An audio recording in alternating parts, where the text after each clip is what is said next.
camarades peuple d'Afrique, peuple du Liptako Gourmand, peuple du Burkina Faso, mes chers frères et sœurs.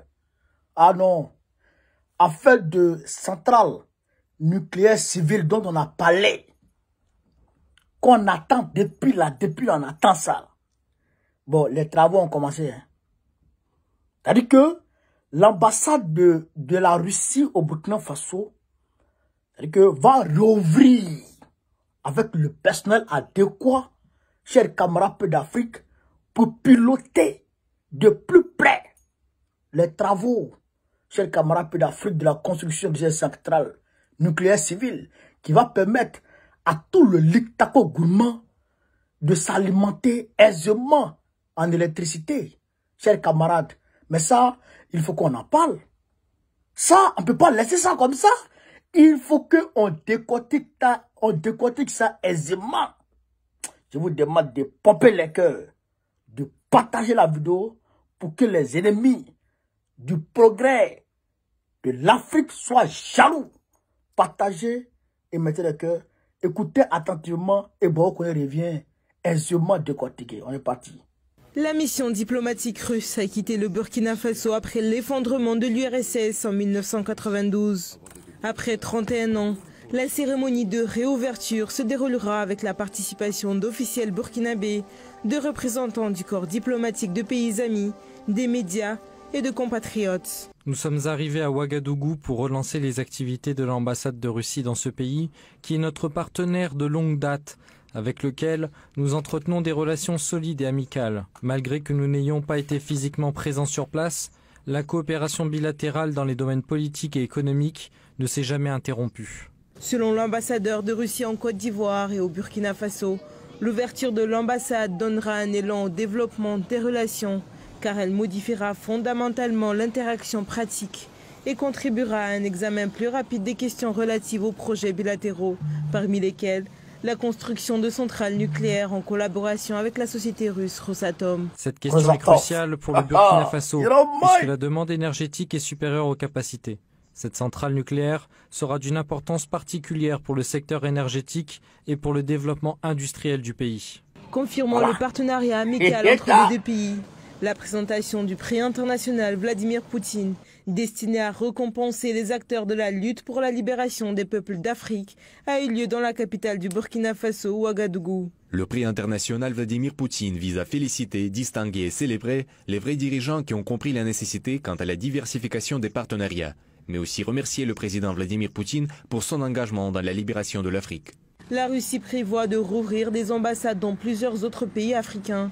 Après l'effondrement de l'Union soviétique, les relations entre Moscou et les pays africains se sont quelque peu relâchées, mais elles semblent actuellement faire peau neuve. Voilà. Donc, chers camarades d'Afrique, vous avez écouté, très bien écouté, mais vous n'avez pas bien assimilé. Il faut que vous connaissiez, débusque, chers camarades d'Afrique, les points les plus cachés dans cette vidéo pour vous donner. Ça, c'est mon travail, ça. Pomper les cœurs, ça vaut un salaire. Chers camarades d'Afrique, vous avez entendu Alexei Satikov. C'est l'ambassadeur de l'ambassadeur de Russie en Côte d'Ivoire et au Burkina Faso. Comme il y a l'ambassadeur de la Russie au Mali et au Niger. Maintenant, Ibrahim Traoré dit non, ça ne peut pas marcher comme ça. Un ambassadeur qui gère la Côte d'Ivoire et le Burkina Faso, je leur mange. Parce qu'avant, l'ambassadeur même n'existait pas en tant que tel. Vous comprenez? Il existait en Côte d'Ivoire, mais au Burkina Faso, il n'existait pas en tant que tel. Puisqu'il n'y avait pas d'activité, tout était au point mort, tout était déjà gâté.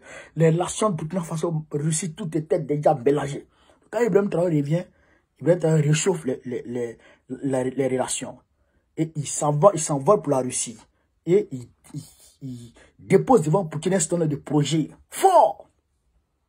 Des projets mais qui nécessitent impérativement la présence effective, physique et réelle d'un ambassadeur de Russie au Burkina Faso, qu'on appelle l'ambassadeur de Russie au Burkina Faso. Lui seul, c'est le Burkina Faso. Puisque lui là, Je pense que c'est lui là même, Alexis là, qui doit venir au Burkina Faso. Ben, il a encore dit, ouais, il fourrière là-bas. Draman, Vous comprenez? Donc, je sais que c'est lui, pas lui, lui, il est expérimenté. Il est bien, il est expérimenté, il parle français, tout ça. Parce que c'est lui qui est bien. Bon, il parle français, mais eux, ils préfèrent parler en russe. Mais c'est quelqu'un qui est expérimenté dans les affaires sous-régionales ouest-africaines. Vous comprenez? Donc, lui, là, il est mieux là-bas. Donc, ils vont réouvrir puisque, pour être là physiquement, puisque les travaux de la construction de la centrale nucléaire doivent démarrer. Doit démarrer très rapidement. D'ici fin 2024, il veut que cette centrale soit déjà opérationnelle.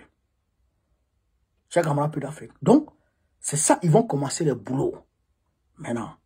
Mais attention, cette centrale-là, les gens pensent que c'est une centrale qui va se limiter qu'à la fourniture d'énergie au Burkina Faso seulement. Oh, ça va Burkina Faso seulement, hein. Vous voyez pas les centrales qui sont à Zaporizhzhia, en Ukraine, là. Les centrales qui sont là-bas, là. C'est à peu près la même chose. Vous voyez l'Ukraine, non? L'Ukraine est plus grand que le Burkina Faso aller-retour. L'Ukraine est plus grand que le Burkina Faso plusieurs fois. Et je crois que l'Ukraine est plus industrialisée que le Burkina Faso aller-retour. Vous voyez ça? Mais cette centrale de Zaporizhzhia, là, le travail que ça fait, c'est pas du jeu. Donc, cette centrale-là, elle peut servir le Mali. Elle peut servir le Niger. Vous comprenez ça? La centrale qu'ils vont construire là, au Burkina Faso là, c'est une centrale aujourd'hui du Liptako Gourmand. C'est pas une centrale du Burkina Faso. C'est une centrale du Liptako Gourmand. Que cette centrale va permettre à résoudre effectivement le problème de l'électricité dans la sous-région. Puisque Draman, c'est un maudit. Vous voyez, non? Draman, quand je vous dis toujours Draman est maudit, il est maudit. Mais les gens pensent que j'abuse. Vous comprenez? Il a besoin d'argent. Il vient d'augmenter l'électricité sur les Ivoiriens. Pour voler encore les Ivoiriens. Il a besoin d'argent, hein? Mais il préfère se détourner des recettes qu'il peut faire en vendant l'électricité au Mali, comme Houphouët-Boigny a commencé depuis longtemps. Il refuse de fournir l'électricité au Burkina Faso, au Mali. Il se détourne de cet argent. Il se départit de cet argent. Vous comprenez? Il est en train de se départir de cet argent. Alors que si il continue le contrat, le Mali va payer. Ça va permettre à l'État de Côte d'Ivoire d'avoir de l'argent. Le port de Côte d'Ivoire, la rentabilité a fortement chuté. Puisque le Mali et le Burkina Faso ne vont plus là-bas. Ils vont plus là-bas. Non, et ils ont fortement diminué. À cause de son service moutonnier vis-à-vis de Macron. À cause de sa soumission maladive à Macron. Il a mis l'économie de Côte d'Ivoire à genoux. Patrice Talon, j'ai vu Patrice Talon. Lui, il est devenu Patrice Soulier maintenant. Il dit que la suspension des activités du port à destination du Niger est levée. Donc, le port de Cotonou peut maintenant travailler avec le Niger. Mais c'est trop tard. Le Niger a déplacé le contrat. Le Niger travaille maintenant avec Lomé, le Togo. Patrice Talon, il voit que l'argent ne rentre plus. Le port est à sec. Il en manque. Vous voyez ça? C'est la même chose sur Draman. Ça ne va pas. Là, il a oublié même d'augmenter la vie sur les Ivoiriens.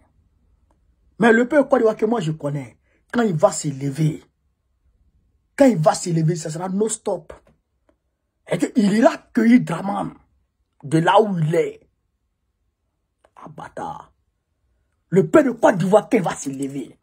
Parce que le peuple de Côte d'Ivoire est en train de voir que ceux qui ont rompu avec le colon de façon drastique, eux là, ils sont en train de progresser, ils sont en train d'avancer. Ils sont en train de construire des centrales nucléaires. Ils sont en train de construire des entreprises étatiques. Ils sont en train de s'en sortir. La Côte d'Ivoire de Trabanistanais, qui est encore soumis comme un mouton au colon, ne fait que subir. Subir et la population souffre énormément. Et donc cette population va se lever un jour ou l'autre pour chasser le tyran Trabanistanais. Ça va arriver. Ça va arriver. Et après ça, vous avez vu le prix international Vladimir Poutine du Burkina Faso. Un prix Vladimir Poutine qui est décerné aux combattants burkinabés pour la liberté. C'est-à-dire que nos voix sont entendues depuis la Russie. C'est-à-dire que la Russie et puis nous là, c'est une famille. Chers camarades d'Afrique, voilà la réalité. Voilà la réalité. Donc, il faut que les gens comprennent ça. Donc, je salue IB encore une fois de plus. Je salue le peuple burkinabé pour sa résilience, sa combativité et son attachement à sa patrie, son amour immense pour la patrie mère. Je salue le peuple burkinabé. Et parce que sans ce peuple, ce que IB est en train de faire, pas le faire. Mais le peuple est compréhensif. Et le peuple suit les mouvements de IB. Soutient, tête baissée, puisque IB a déjà prouvé qu'il est prêt pour lui. Que je salue ce peuple. Et je salue IB pour sa détermination à faire du Burkina Faso un pays développé et puissant. Très important. Donc, chers camarades d'Afrique, voilà. Du côté de Burkina Faso, nous avons un bon président. Du côté du Mali, nous avons un bon président. Du côté du Niger, nous avons un bon président. Et ça va continuer un peu. Donc, je salue ces actions-là. Bientôt, la misère au Burkina Faso, au Mali, au Niger, ça va finir. Vous allez voir. Les Ivoiriens, si on ne se lève pas, on va les échapper dans ces pays. Le 9 va devenir 6. Le 6 va devenir 9. Regardez seulement, avec Draman là, regardez seulement. Regardez seulement. Déjà là, les Burkinabés, les Maliens commencent à revenir chez eux. Ils ont pas rentrer chez eux. Ceux qui étaient en Côte d'Ivoire, il y a beaucoup qui sont rentrés. Oui, ça c'est une réalité. Il y a beaucoup qui sont rentrés déjà. Et ça continue de rentrer. Ça continue. Mais c'est pas les Burkinabés et les Maliens seulement qui vont revenir chez eux. Hein. Nous, on les suit encore. Parlez s'échayer là-bas. C'est la vérité. Donc, chers camarades d'Afrique, partagez cette vidéo, mettez-la partout à travers le monde entier. Sur ce, vive l'Afrique libre, vive le panafricanisme, vive le Litako gourmand, vive tout le président panafricain, Gbagbo président de Côte d'Ivoire 2025, Inch'Allah. Partagez encore. On est ensemble.